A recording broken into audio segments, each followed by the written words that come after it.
اللہ کریم نے قرآن مجید میں فرمایا ہے کہ لَقَدْ مَنَّ اللَّهُ عَلَى الْمُؤْمِنِينَ إِذْ بَعَثَ فِيهِمْ رَسُولًا، فرمایا تحقیق اللہ نے مومنوں پر احسان فرمایا ہے کہ انہیں اپنا رسول عطا فرمایا ہے۔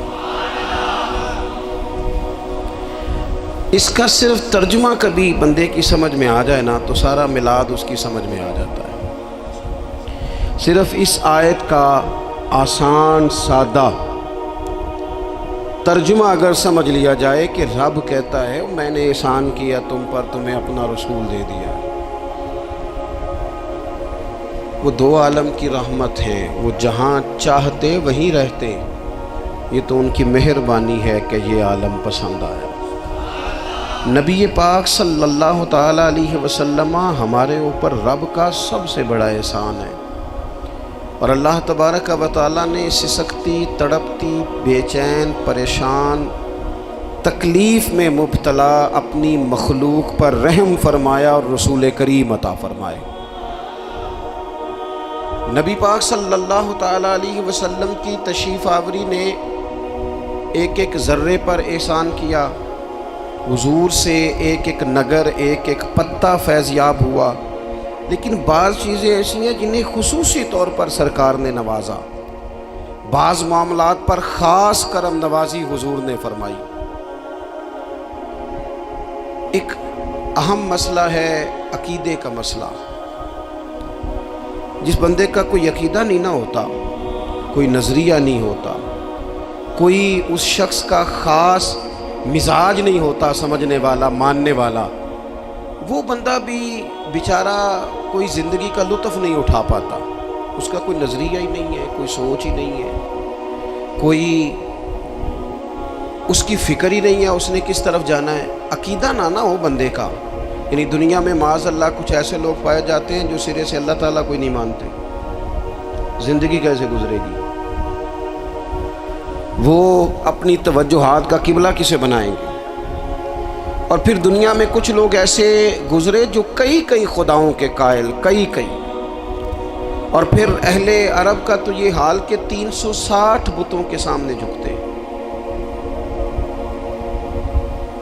مجھے بتائیے جس بندے کو یہی خبر نہ ہو میرا خالق اور مالک کون ہے، جس کو یہی پتہ نہ ہو کہ میرا رزق کہاں سے آتا ہے، میں نے مانگنا کہاں سے، جس سے یہ خبر ہی نہ ہو کہ میری دعاؤں کا رخ کس طرف ہونا چاہیے، اس کی بھی کوئی زندگی ہے؟ نبی پاک علیہ السلام نے سب سے بڑا احسان یہ فرمایا ہے کہ ہمیں عقیدہ توحید سکھایا ہے۔ حضور نے ہمیں ہر جگہ سے چھڑا کے رب کریم کی بارگاہ میں سجدہ کرنے کا حکم دیا۔ عرب کے لوگ جو تھے وہ بڑی بڑی وہم کا شکار تھے، بڑی بڑی اوہام پرستی کا شکار تھے۔ یہ آج کل بھی وہم بہت زیادہ ہے نوجوانوں میں، یعنی کوئی فیصلہ پکا ہے ہی نہیں، کوئی پکی بات ہی نہیں کرتے، یہ کر لوں کہ نہ کروں، اگر آپ کہتے ہیں تو کر لیتا ہوں، ویسے اس میں فلانی کمزوری بھی ہے، اور اگر میں نے نہ کیا تو فلاں مشکل بھی ہے۔ بھئی جس بندے نے قوت فیصلہ ہی نہیں پائی، اس نے ارادہ ہی پکا نہیں کیا کہ اس نے کدھر جانا ہے، تو وہ سفر کیسے کرے گا؟ سفر تو اس بندے کا مکمل ہوتا ہے جو سفر شروع کرتا ہے۔ عرب کے لوگ بھی بڑے بڑے اوہام پرستی کا قائل تھے۔ وہ جب قربانیاں کرتے تھے تو ان کا گوشت لا کے کعبے کی دیواروں کے ساتھ ملا کرتے تھے، یہ قبولیت کی علامت ہے۔ سارے کپڑے اتار کے کعبے کا طواف کرتے تھے، جب احرام باندھ لیتے، حج عمرے کا ارادہ کرتے تو دروازوں سے داخل نہیں ہوتے تھے۔ وہ کہتے تھے کہ دروازے گناہگار ہیں اور ہم چونکہ اب نیک کام کر رہے ہیں لہذا اوپر سے ہو کے آئیں گے۔ رسول کریم علیہ السلام نے انہیں ان سارے وہموں سے، ساری پریشانیوں سے، ان ساری بدشگونیوں سے نکال کے کہا اللہ تمہارا مالک ہے، اللہ تمہارا محافظ ہے، ہوگا وہ جو رب چاہے گا۔ ذرا سی بات پہ سہم جانا، ذرا سی بات پہ ڈر جانا۔ حضور نے لوگوں کو قوت فیصلہ عطا کی، اور اتنی بڑی قوت فیصلہ حضور نے دی کہ کل تک جو فیصلہ کر نہیں نہ پا رہے تھے، آج انہوں نے اس طرح کے فیصلے کیے کہ اپنی ساری کی ساری اولادیں لے کر وہ میدانوں میں کھڑے ہو گئے۔ وہ ڈٹ گئے کہ ہم نے کفر کے مقابلے میں جہاد کرنا ہے۔ انہوں نے طے کر لیا کہ حق کیا ہے، سچ کیا ہے۔ نبی پاک علیہ السلام نے ہمیں عقیدہ توحید دیا اور وہ طے کر کے دیا ہے نبی پاک نے، سجدہ سوائے اللہ کے کسی کو جائز، اگر کوئی عبادت کی نیت سے کرتا ہے تو سجدہ کفر ہے، اور اگر تعظیم کی نیت سے کرتا ہے تو حرام ہے۔ اعلیٰ حضرت بریلوی رحمۃ اللہ علیہ نے 50 کے قریب دلائل کتاب و سنت سے اور 100 سے زیادہ دلائل فقہ اور اصول فقہ سے بیان فرمائے ہیں کہ کسی اور کے لیے تعظیمی سجدہ بھی حرام ہے۔ نبی پاک علیہ السلام تشریف فرما تھے تو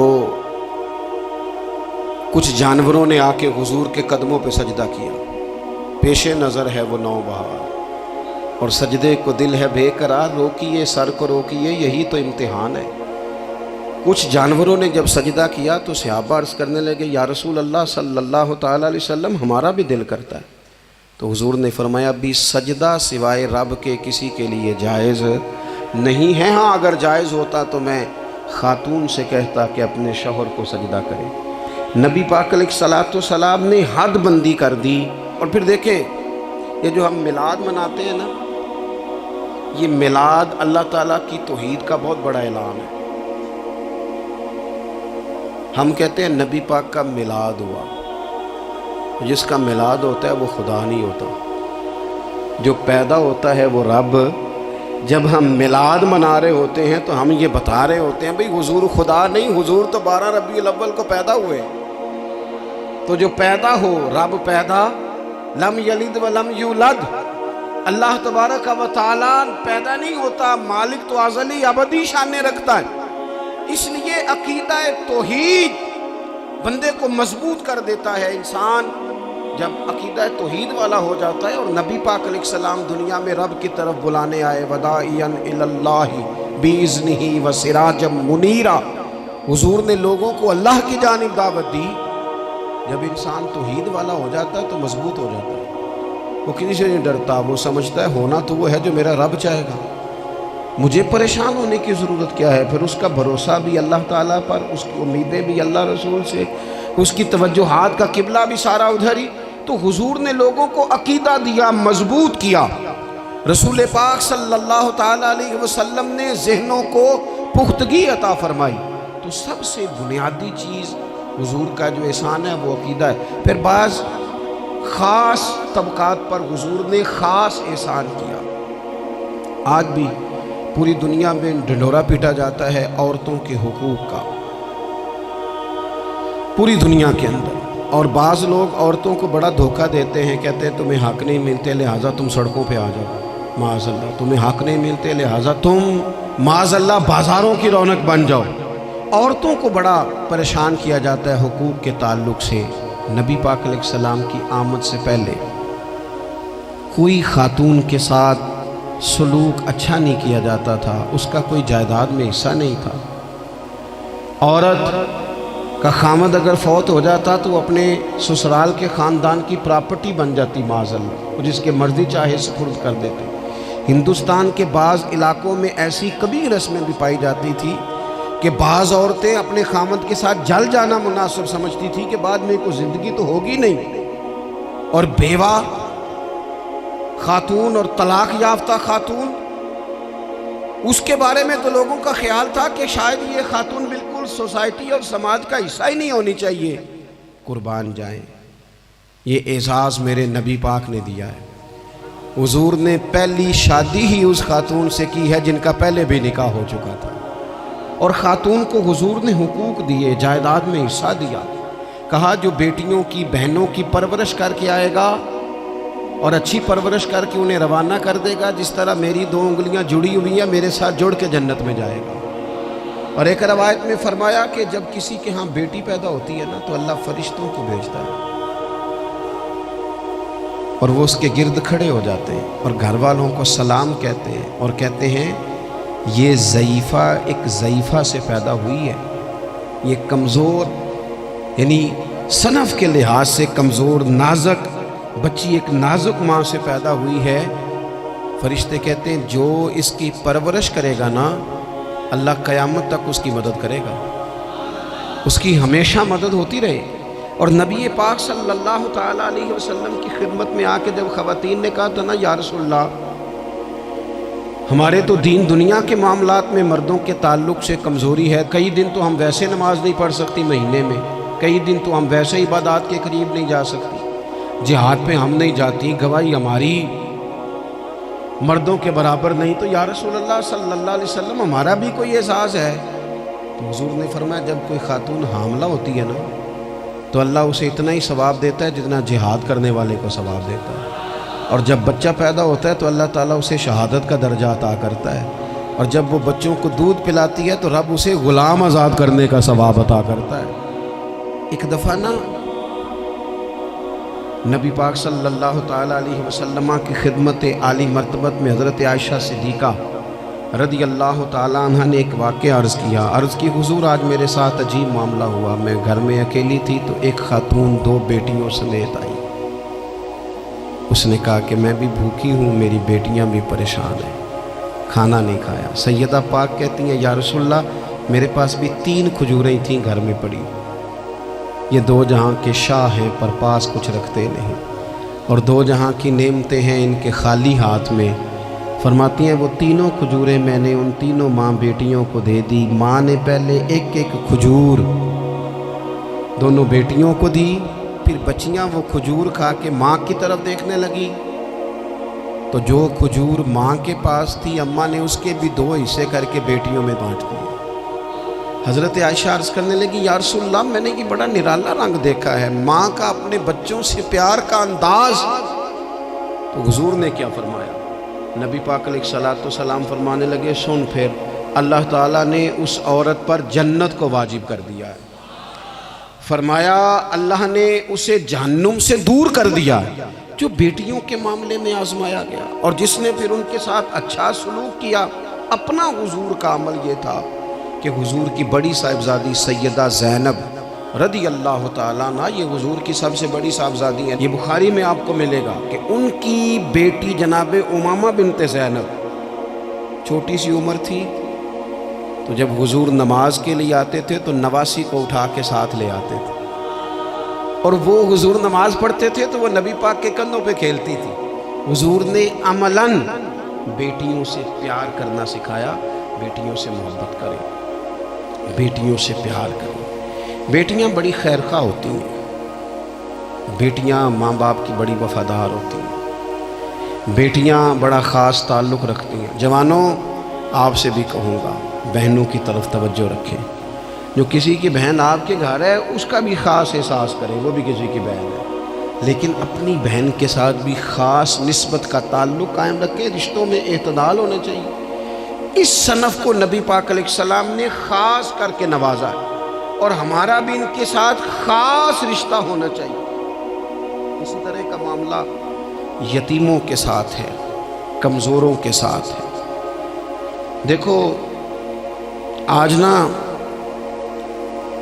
ہمارے ہاں کمزوروں، غریبوں، مسکینوں، یتیموں کی مدد تو کی جاتی ہے، لیکن انہیں لوگ اپنے ماحول کا حصہ نہیں بناتے۔ یعنی کبھی گئے تو غریبوں میں آٹا بانٹا ہے، کبھی گئے تو غریبوں میں جا کے کپڑے تقسیم کر رہے، کبھی گئے تو غرباء کو کچھ وقتی طور پر کچھ ضروریات زندگی دے دی، کبھی عیدیاں بانٹ دی، کبھی سیلاب زدگان میں چلے گئے۔ غرباء کو کچھ نہ کچھ صدقات تو دے دیے جاتے ہیں، ان پر کچھ خیرات تو کر دیا جاتا ہے، لیکن انہیں سوسائٹی کا ماحول کا حصہ نہیں بنایا جاتا۔ ایسا نہیں ہوتا کہ ان غرباء کے بچوں کو اٹھا کے بڑے شہروں میں لایا جائے، ان کی تعلیم کا خیال کیا جائے، انہیں اپنے ماحول میں رکھا جائے، ان کی بہترین پرورش کا بندوبست کیا جائے۔ کائنات میں بڑے لوگوں نے کام کیا ویلفیئر کا، بڑے لوگوں نے غریبوں کے ساتھ تعاون کیا، بڑے لوگوں نے محبت کی، سب قابل تعریف ہے، لیکن ہم نے یہ کیا کہ ان کی امداد تو کی، لیکن ان کی محرومیوں کا ازالہ نہیں کیا۔ اور وہ امداد لے رہے تھے تو ان کی پچھلی نسل بھی امداد لے رہی تھی، یہ نسل بھی امداد لے رہی ہے، اور خدا نہ کرے کہ اگلی نسل کو بھی امداد لینا پڑے۔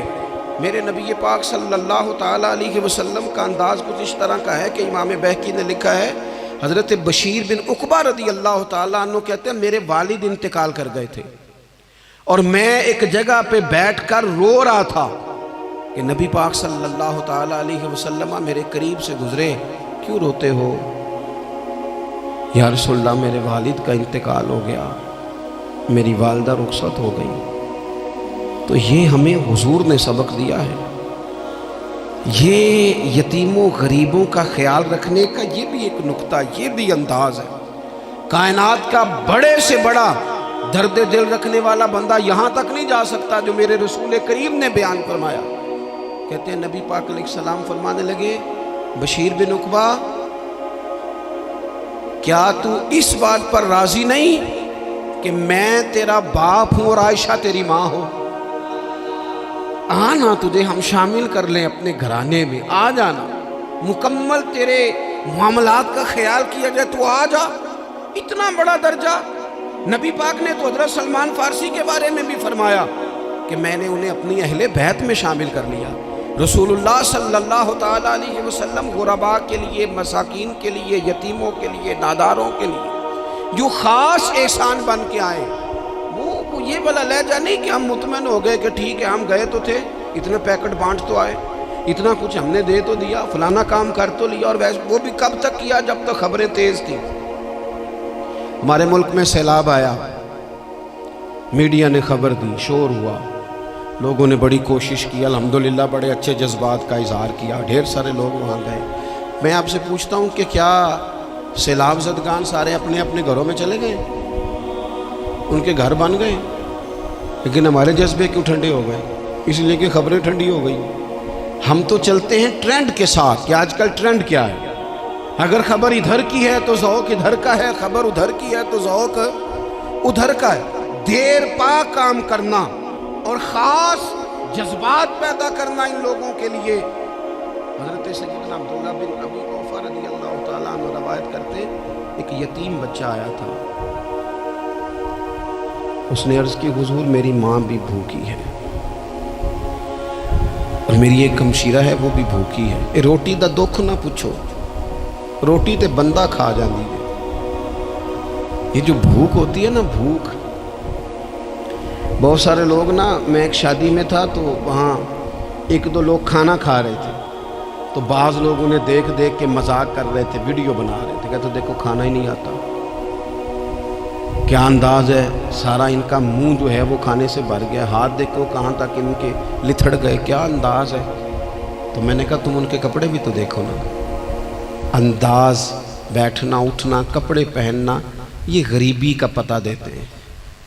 بھوک جب تیز لگی ہو پھر کھانے کے آداب لوگوں کو یاد نہیں رہتے۔ غربت نے میرے بچوں کو تہذیب سکھا دی، اب وہ سہمے ہوئے رہتے ہیں، شرارت نہیں کرتے۔ وہ عزیز، ہوتا یہ ہے کہ جب انسان کو بھوک شدید لگی ہو نا، پھر اسے ڈاکٹر کی ہدایات نہیں یاد رہتی، پھر تو پیٹ کی آگ بجھانے کو لوگ دوڑتے۔ تو کہتے اس بچے نے آ کے عرض کی، یا رسول اللہ صلی اللہ تعالی علیہ وسلم ماں بھی بھوکی ہے، بہن بھی بھوکی ہے۔ حضور نے نا اسے 21 کھجوریں عطا فرمائی، فرمایا 7 تیری، 7 تیری بہن کی، 7 تیری والدہ کی۔ اور یہ حضور نے 21 کھجوریں دی ہیں، یہ نبی پاک نے 21 دی ہیں، ہاں یہ حضور نے 21 دی، اور حضور تو اشارہ بھی کر دینا تو پھر روٹی ساری زندگی ختم نہیں ہوتی۔ وہ حضرت ابو ہریرہ کو بھی ملی تھی، فرماتے ہیں میں کئی سال کھاتا رہا، 1 کلو کھجوریں تھی پر ختم ہی نہیں ہوئی۔ 21 کھجوریں حضور نے دیں۔ حضرت معاذ ابن جبل رضی اللہ تعالیٰ عنہ اٹھے اور دوڑ کے جا کے نا اس یتیم کے سر پہ ہاتھ پھیرا اور کہنے لگے، پتر اللہ تجھے اپنے والد کا جانشین بنائے۔ تو حضور فرمانے لگے، معاذ یہ تم نے کیا کیا؟ عرض کی حضور اس بچے کی بات سن کے میرا دل بھر آیا ہے، محبت نے انگڑائی لی ہے، تم نے یتیم کے سر پہ ہاتھ پھیرا ہے، یہ دیکھو حضور کا رشتہ۔ نبی کریم فرمانے لگے، سن پھر جس نے کسی یتیم کے سر پر محبت سے ہاتھ ہی پھیر دیا نا، تو اللہ ہر بال کے بدلے اسے ایک نیکی بھی عطا کرے گا، ایک گناہ بھی معاف کرے گا، اور ایک درجہ بھی بلند فرمائے گا۔ چلو ہاتھ ہی پھیر دیا، تو نے کچھ تو کیا یتیم کے ساتھ، تیرا کوئی تو اس سے رشتہ ہوا۔ اور تیسرا طبقہ ہے غلاموں کا، مسکینوں کا، غریبوں کا۔ میں اور آپ اس ملک میں رہتے ہیں جہاں کچھ لوگوں کو کھانا بھی نہیں وقت پہ ملتا، اور کچھ لوگ 5 لاکھ روپیہ گاڑی کا اس لیے اضافی دے دیتے ہیں کہ مجھے ذرا نا نیو ماڈل جلدی چاہیے۔ یعنی ایک طرف ملک کی حالت یہ ہے کہ بعض لوگوں کے پاس پیسے نہیں ہیں کہ بچوں کی فیس بھر سکے، لیکن دوسری طرف حال یہ ہے کہ نئے ماڈل کا موبائل اگر مارکیٹ میں آتا ہے تو وہ ختم ہو جاتا ہے، ملتا ہی نہیں، وہ شارٹ ہو جاتا ہے۔ کچھ لوگوں نے اس طرح کیا ہے کہ انہوں نے یہ سمجھا ہے کہ دولت شاید موج کرنے کے لیے ہمیں دی گئی ہے، ہم طرح طرح کے کھانے کھائیں، طرح طرح سے چیزیں اوڑیں، طرح طرح کے معاملات کریں، انہوں نے یہ طے کر لیا ہے۔ اس کا نقصان کیا ہوا ہے؟ اس کا نقصان یہ ہوا ہے کہ کچھ لوگ غربت کی سطح سے نیچے آ گئے ہیں بیچارے۔ نبی پاک کا جو احسان ان غریب لوگوں پر ہے، حضور علیہ السلام کے پاس نا حضرت عبداللہ ابن عمر روایت کرتے ہیں اور طبرانی میں موجود ہے، حضور کے پاس نا 10 دینار تھے۔ ہمارے پاس بھی پیسے ہوتے ہیں نا، لیکن وہ کچھ ہوتے ہیں ہمارے کھانا کھانے کے لیے، کچھ ہوتے ہیں آئس کریم کھانے کے لیے، کچھ اس لیے ہوتے ہیں کہ آج میری مرضی دا نہیں پکا، لہٰذا میں نے، ہمارے ایک دوست ہیں وہ کہتے ہیں کہ آج کل یہ ماحول بن گیا ہے کہ بچے اگر کہتے ہیں نا کھانا میری مرضی کا نہیں، تو اماں کہتی ہے جا تو برگر کھا لے۔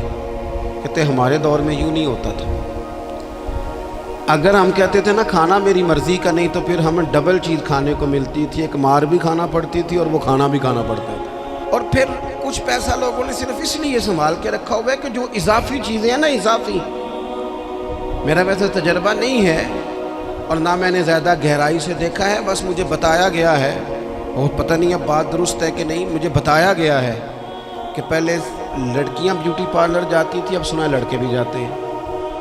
اب خدا جانے یہ بات سچ ہے کہ غلط ہے۔ یہ جو اضافی اخراجات ہیں نا، یہ اگر ہم تھوڑے سمیٹ لیں، یعنی مولا علی شیر خدا کرم اللہ تعالی وجہہ الکریم مزدوری کر کے نکلے تو 2 کلو کھجوریں تھیں، حضور بس فرمانے لگے 1 کلو میرے بچے کھائیں گے اور کلو مدینے کے غریب بچے کھائیں گے، یعنی کل 2 کلو ظاہری طور پر کھجوریں ہیں، اس میں بھی دوسروں کا حصہ۔ ہمارے پاس جو مال آتا ہے، اگر تھوڑا سا نا ہم اسے یہ نہ سمجھ لیں کہ میرا ہی حق ہے، کسی کو اس میں سے ایک لقمہ بھی نہیں ملنا چاہیے، اگر ہم تھوڑا سا نا دل کشادہ کریں تو 3 لوگوں کا کھانا 4 بھی کھا سکتے ہیں، 4 کا کھانا 5 بھی کھا سکتے ہیں، 6 کا کھانا 7 کا کھانا 10 بھی کھا سکتے ہیں۔ شرط یہ ہے کہ دل کشادہ ہو، دل دریات سمندروں ڈونگے، کون دلاں دیا جانے، تھوڑی سی نا کشادگی پیدا کی جائے۔